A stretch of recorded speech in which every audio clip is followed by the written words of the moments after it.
Shalom.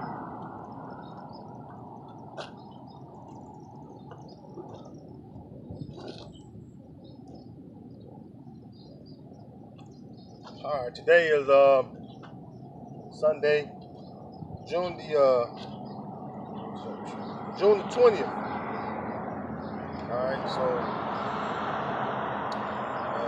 first I want to give all honor, glory, and praises before I start the street lesson. I want to give all honor, glory, and praises. Call Allah, Wahawah, La Yahweh, Ba'ashem Yahweh Shah, Ba'ashem Kakadash. I'm understand the elder apostles, and unsighted to the occupants labor. All right, shalom to you. And also, shalom to you, women of Israel that believe in Yahweh Shah as well. Today, since Juneteenth this week, right? So-called Juneteenth. Now, if you don't know about Juneteenth, right?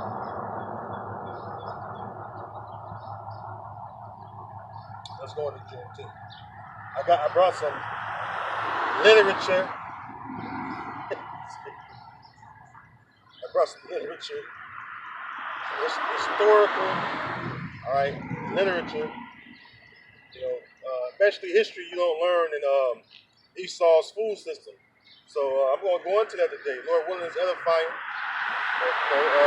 We'll go right into it because I think this is the appropriate time. The Spirit probably all about I think it's appropriate. All right, and let's get it. All right, so let me read about Juneteenth.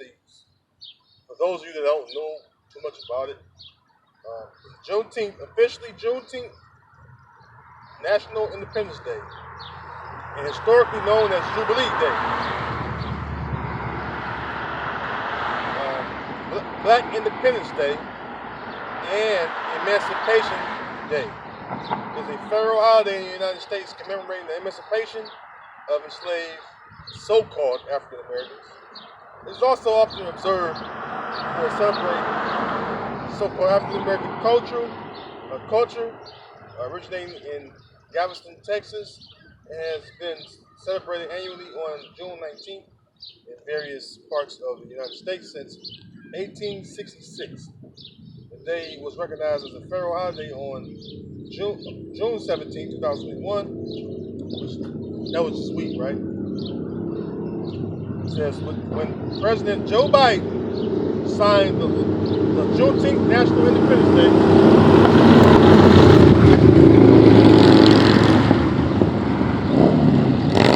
It says when President Joe Biden signed the Juneteenth National Independence Day Act into law.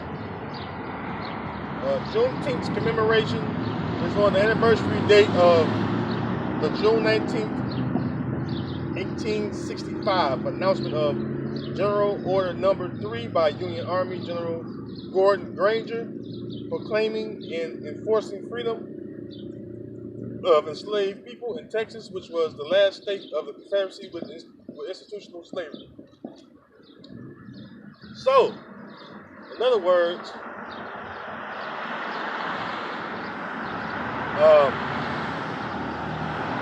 they try to fool. All right, Rob.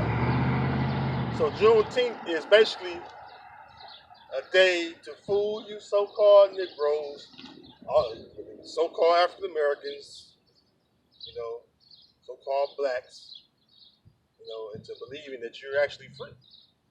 And the fact of the matter is, you're not free, right? All right, you're not free at all. And they call it the Jubilee. Let's go to Blue Letter real quick. We're going to go to the Blue Letter.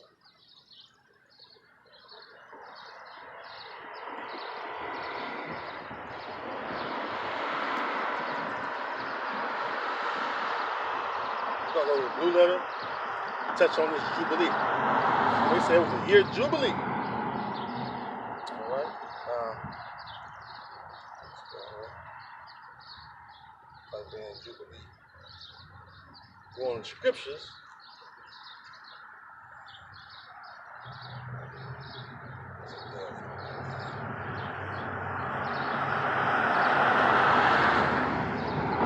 never free. The word emancipate means to transfer as property or to hand over as property, or hand over in one's authority, which clearly you're not free because you're not under your own authority. So if you want to, those of you out there that are so-called black people, so-called African American people, whatever you think you are, you know you're the tribe of Judah of the 12 tribes of the nation of Israel. So if you want to think otherwise, you want to challenge anybody on it, as far as us men of the Lord, you want to challenge us on it, I mean, show me you're not free. From the elder apostles on down, show us you're not free.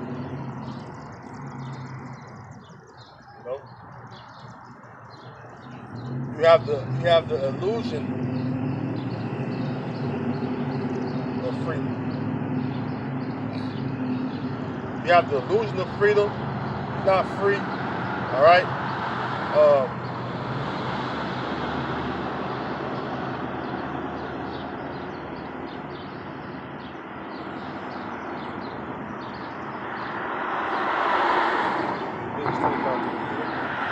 You have the illusion of freedom, which you're still under authority that's not of your own people. And when I say that, I do mean Esau, even the so-called white man. That's who you're under.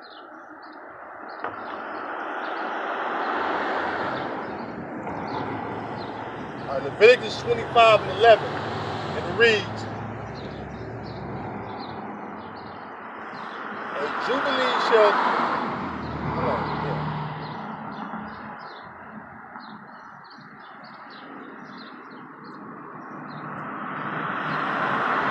So let's stop a little bit. Yeah. Whoa there, Esau. Let you get away with that. I forgot these precepts on you, man. Damn devil. Leviticus 25, and I'm starting at 10. It says, "And ye shall hallow the 50th year, and proclaim liberty throughout all the land unto all the inhabitants thereof. It shall be a jubilee unto you, and ye shall return every man unto his possession, and ye shall return every man unto his family." Up. Esau, you broke this law. Come on, man. When you return a man back to his own possession? When you return a man back to his own family? That's a cut to you simple-minded Israelites out there, simple-minded Negroes that believe that you're free. When was you ever turned into the possession that you had before you was a servant or slave? Yeah, I'll wait. Did they return Europe? Spain, all that. UK, all that. Armenia, a lot of the southern parts of Italy, Sicily. They returned it to you. All kind of lands, man. You had control over and you possessed. When your possessions was given back to you. Still right here in America with the rest of you people. It's us. Still being oppressed. Still in the bottom of society. Still getting shot down. Still getting locked up in this mass incarceration, what's called the prison industrial complex, right? Yeah, okay. Verse 11, "A jubilee shall that 50 year be unto you. Ye shall not sow, neither reap that which groweth of itself in it, nor gather the grapes in it of thy vine undressed. For this the jubilee, it shall be holy unto you." Well, let's go into something else quick. Let's go into jubilee. Let's see what it means.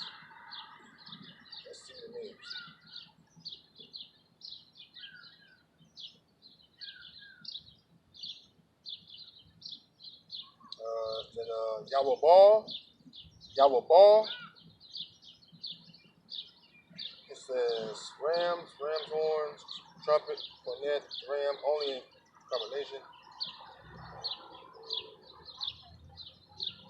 Last of the on. It says, and Anoma, hold on, signifying, if I judge aright, jubilim,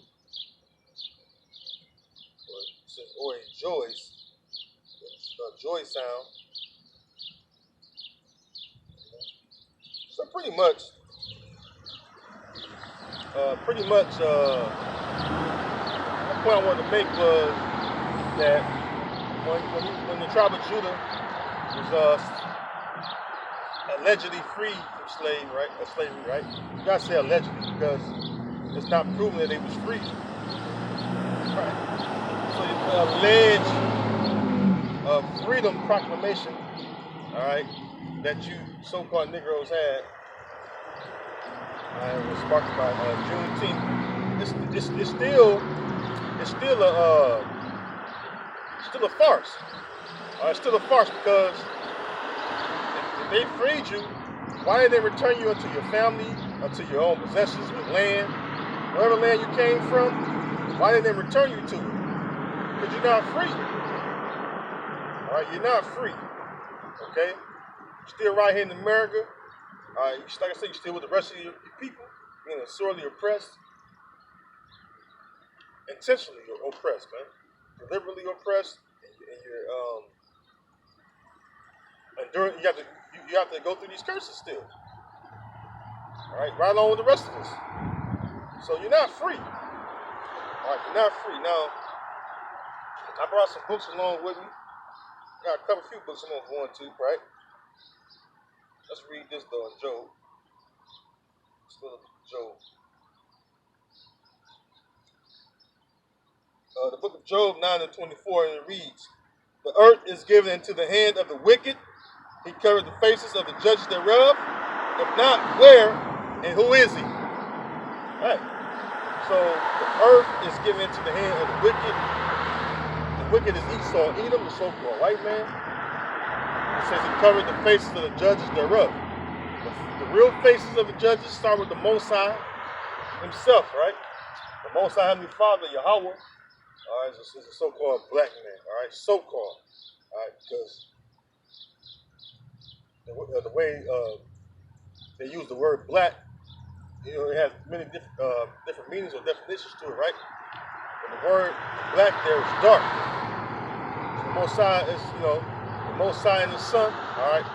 Yahweh is the Most High, Yahweh Shah is his son, all right? They are so-called black men, or they're dark men, all right? Dark complexioned men, all right?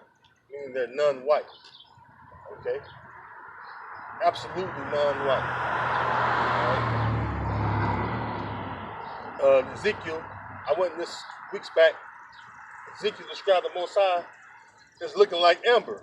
Now, the most common amber, if you even actually Edomite, they will even tell you that amber is brown. It's a nice, solid brown. So right there in itself cuts you wacky-tacky Christians, So let's go into some of the judges. I brought some of my books. Yeah. All right, so some of the books I'm going to, this is Nature Knows No Color Line by J.A. Rogers. All right, now. This is Nature Knows No Color Line by J.A. Rogers. This actually goes into Renaissance period and leading up. Hey, Tyra, how you doing, brother? Shalom.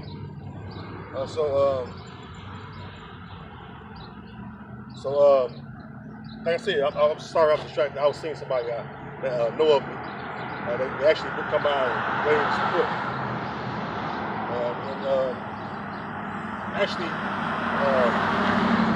You never know. That may be secret man of the Lord, but he actually a decent Jake, but he works for the radio station, and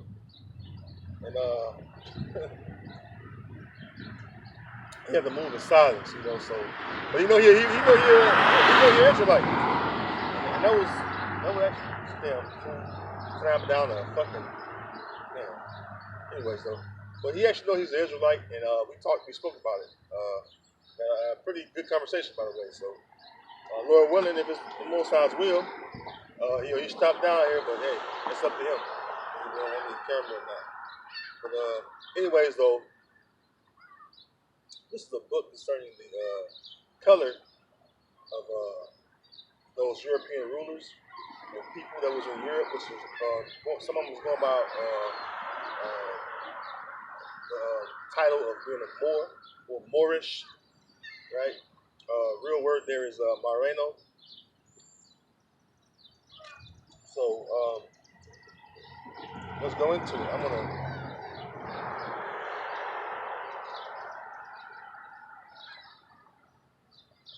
get some things.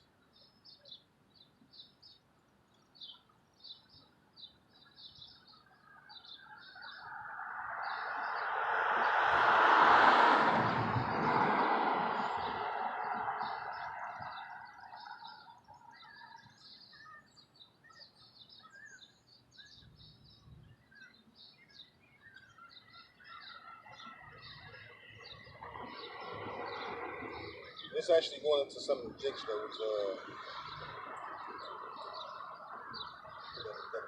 some of them made it look like Edomites. But, it was during that time when they were trying to whitewash everyone to change the demographic of the people. It's a lot in here. I'm gonna see where I'm gonna start it. I can start at the very beginning if I want, but I'm just gonna go right to some key points.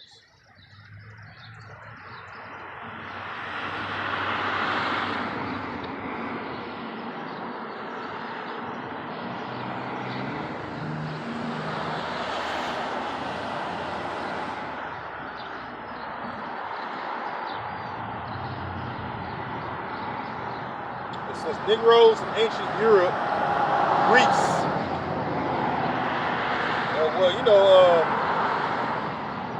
Alexander, when he reigned, he took over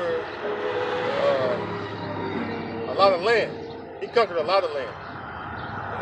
He even conquered all the way into the continent of Africa, known as Egypt. Right? In fact, it's a place called Alexandria, Egypt, right? It was known to have a lot of Jews, real Jews. So Negroes in ancient Europe, Greece, a very singular fact, about color prejudice. Where you would expect to find it most, it is least, namely in Europe, homeland of the white, not the homeland of the so-called white people, homeland of the Edomites, which is not true. So this is true of the most ancient times to the present.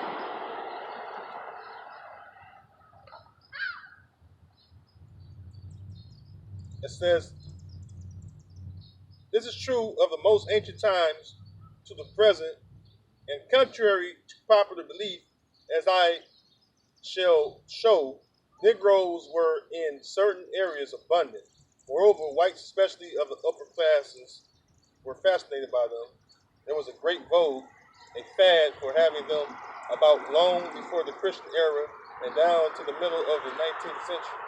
Most royal and noble palaces of Sicily to northern Russia had them. It's even a book. It's called Russian Icons. Was Russia icons? Basically show you Renaissance art and how it started to change from having the woolly textured hair, as far as afros.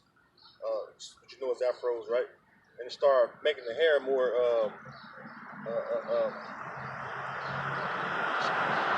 It was like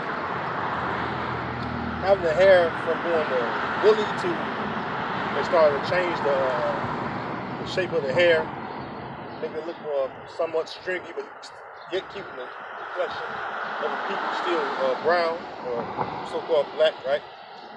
That's what Russian Icon book is about. It says, most royal and noble palaces from Sicily to northern Russia had them. Tall, coal-black Negroes of magnificent physique were a feature of the palaces of the Caesars and Khazars, Czars, or how do you pronounce it? C-Z-A-R-S. I want to say Caesars. It says as late as 1917, R.W. Wood, House and Garden, April 1933, tells of the great popularity of Negroes with the noble ladies of England, France, Venice, and Spain. So even during this time period where Jake was being taken down, right, they still was married to even the noble families of Esau, and then some of them was actually Jake's. All right, that looked like Esau, and that's what Jake was doing. Jake was popping them women over there, man. Judah was over there getting busy, you know. As you know, as a man of Israel, you know, I know that personally that we love women, and we love to have an abundance of women. All right, and a variety of women too, by the way. So it says, nowhere in earlier European literature have I been able to find any such sentimental appeal to racial kinship as exists in the United States and South Africa. Even when the Negroes came into Europe as conquerors, as conquerors, because what happened? When they especially after 70 AD. But what you had was Jake when they fled up that way.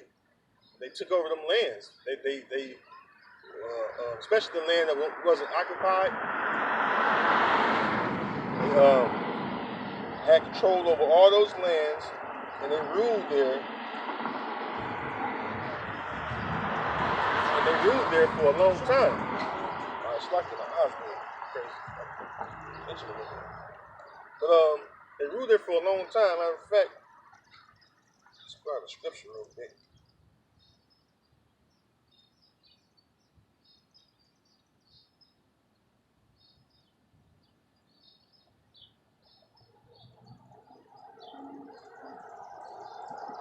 Revelation 18, Revelation chapter 20, verse,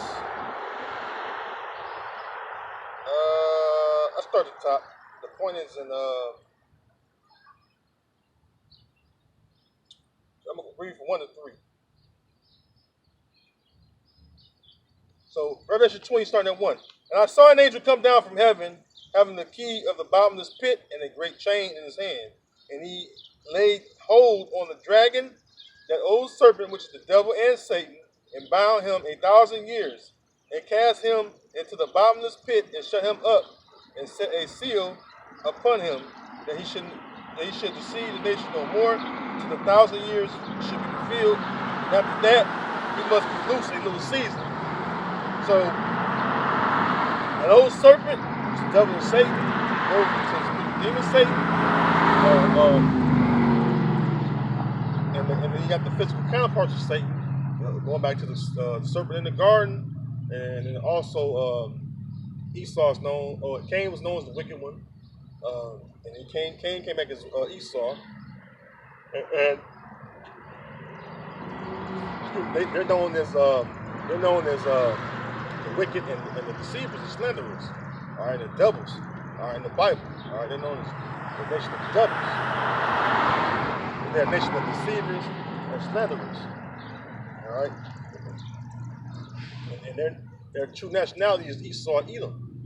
All right? And they're the main adversary of our people. The 12 tribes of Israel, man. It's our people. All right? They're our main adversary. You know, all the heathen are our enemies. Let's start with Esau and Edom. Being number one. All right? So, during this time period where Esau went down was when Jake ruled. When Esau was down for roughly 1,000 years after the fall of the Roman Empire, you know, Jake began to rule shortly after, and they ruled all up in Europe, where they ruled and took over those lands, and pretty much they had strongholds. All right, they had strongholds in those lands, and they set up many kingdoms there. All right, and those kingdoms still stood tall for a long period of time, even when Esau was loose for a little time. When Esau was taking down Jake that was in Europe, you still had some royal, ranking. All right, that Jake had held. So this whole notion that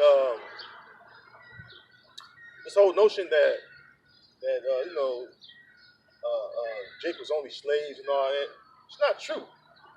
It's just simply not true. The Most High and the Father made us to be a royal and a holy people. All right, because that's what He promised our forefathers.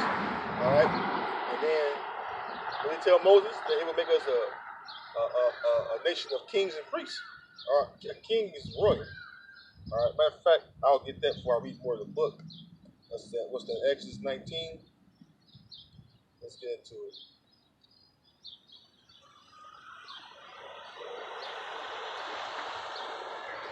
All right. Oh, that's it. Turn to it real quick. Get in the grip. All right, so this is Exodus 19.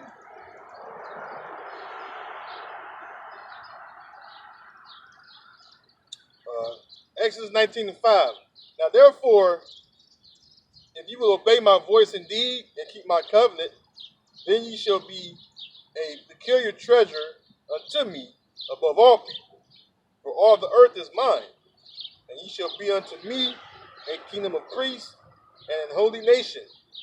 These are the words which thou shalt speak unto the children of Israel.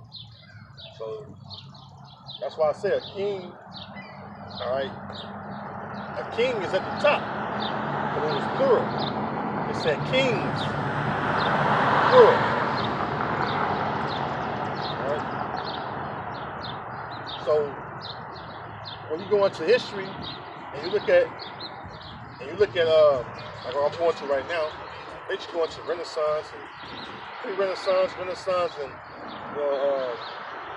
before the official recognition of the United States, before the official recognition of the U.S.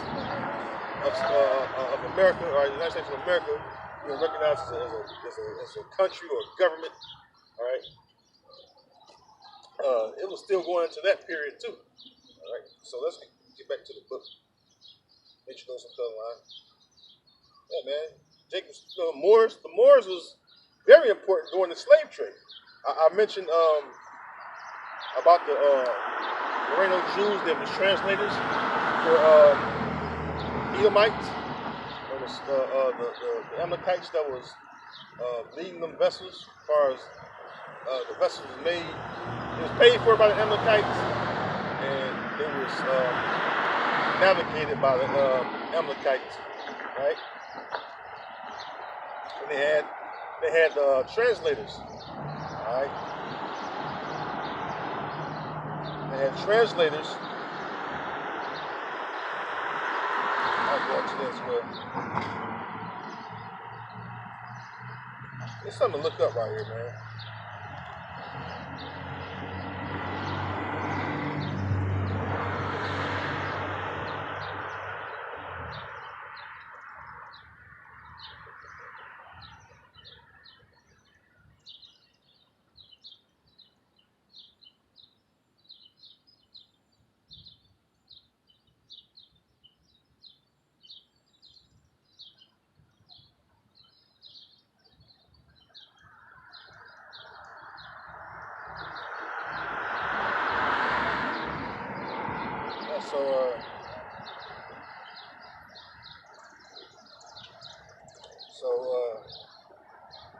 The name was Luis de Torres, was Christopher Columbus' interpreter on his first voyage to America. After arriving at Cuba, which he's supposed to be the Asian coast, Columbus sent the Torres and the sailor Rodrigo J. Harris on an expedition inland on November 2nd, 1492. Their task was to explore the country, contact its ruler, and gather information about the Asian emperor described as Marco Polo, which that never was true, as the Great Khan. So, basically, when Mr. Columbus came, Luis de Torres was a Hebrew translator. Right? And what he did was, when he encountered, even when they landed in Cuba, right? You have Israelites over there, right? You have Ephraim. You have some Ephraimites over there. You have Manasseh over there, and pretty much he was translating for him. All right, and then this is the first voyage. It says, right? So the first voyage over here to this Western Hemisphere,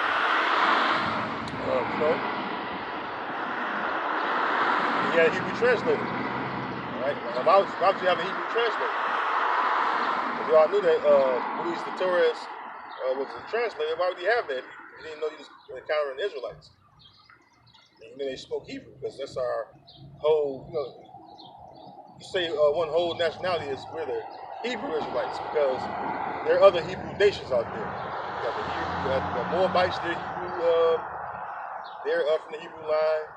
You got the Ammonites, you got the Edomites, you have the Elamites, Ishmaelites, Ashurites. Am I missing any? Then you got the Syrians. Yeah. So if I'm, basically you got a number of Hebrew nations. Or you got a number of nations. A number of nations to come out of the Hebrew line, I should say. Sorry. So yeah. So there you have it, man. So if they didn't know they was encountering, Israelites, they wouldn't have them translators. And then, by the way, to go even further, during this time, they came from Spain. Well, who ruled in Spain? The Portuguese. This is how you go into that. The original Portuguese were Israelites. They was Moors. The word Moor, when you look it up, the word Moor, when you go and look it up, it goes back to the word Moreno. Moreno means a Moor or a Jew. Same thing. That was of the southern kingdom of the nation of Israel. So, who were the Moors?